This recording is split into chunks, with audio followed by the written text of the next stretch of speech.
My name is Antoine Williams. I'm an interdisciplinary artist. That means I use a variety of media from drawing to collage to paint to sculptural forms, found objects. A lot of my work deals with issues of power and identity.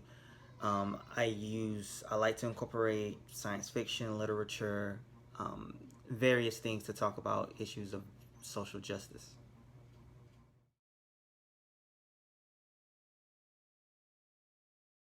I don't feel I had much choice in the matter. I feel like I've always been an artist. I don't think there was a moment where I decided that I was going to be, a creative person.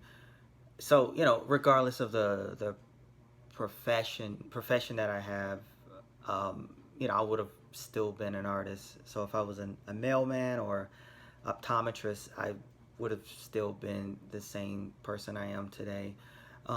There is a difference though. So there was a choice to become a professional artist or attempt to do this as a career.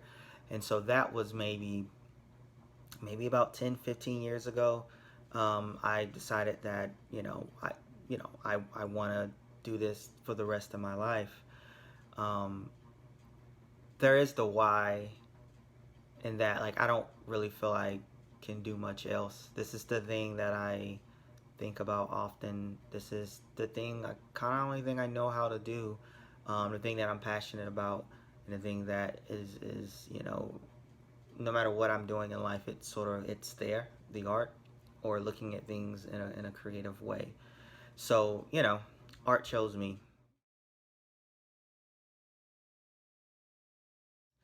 So I often have a lot of ideals. I think about things a lot. Like I'll watch a movie or listen to a song or read a book or have a conversation, and then I'll just sort of marinate on ideals. But at some point, I need to get them down, and then I'll just start sketching. And so drawing comes in, and drawing comes into play in that part of the my artistic practice. But just at lots of different points in my process of making. So when I'm trying to come up with an ideal, like I'll do a lot of sketching, and not even always in a sketchbook. It could be on a scrap piece of paper, it could be on a napkin. Sometimes I'll just kind of draw in the air with my minor finger or whatever. So yeah, and so like just as a way of compiling ideals, and the drawing sort of becomes like a record because I'll draw something, and then I'll go on and have some other ideals or just think about other things or work on other things. And so that drawing allows me to come back and look at it, and maybe put it with something else that I drew.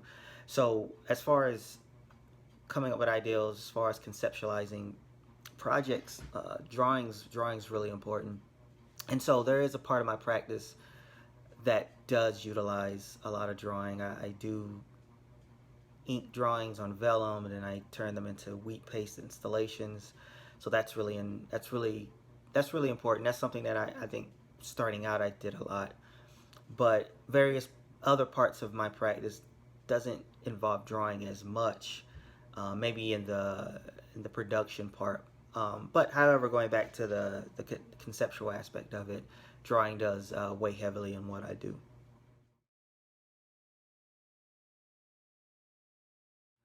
So as human beings, we're social creatures. We need to relate to one another. So communication is really important, and you know speaking, singing, dancing, drawing, it's just that is another form of communication. And drawing, I think, should be, if it's not, it should be on par with writing. I think that human beings write all the time, but I think drawing is just as important as a means of communicating ideals. So that's one reason I draw, and it seems to be a way of communicating that comes somewhat easily to me. Not that I haven't had to practice for years on the on developing that skill set, but just as a means of communicating, I think it's really important. And I think it shows up, it shows up in every culture. It shows up at different time periods. And so I'm no different, and I think this time is no different. And so I just feel drawing is just really, really foundational to the way we communicate with one another.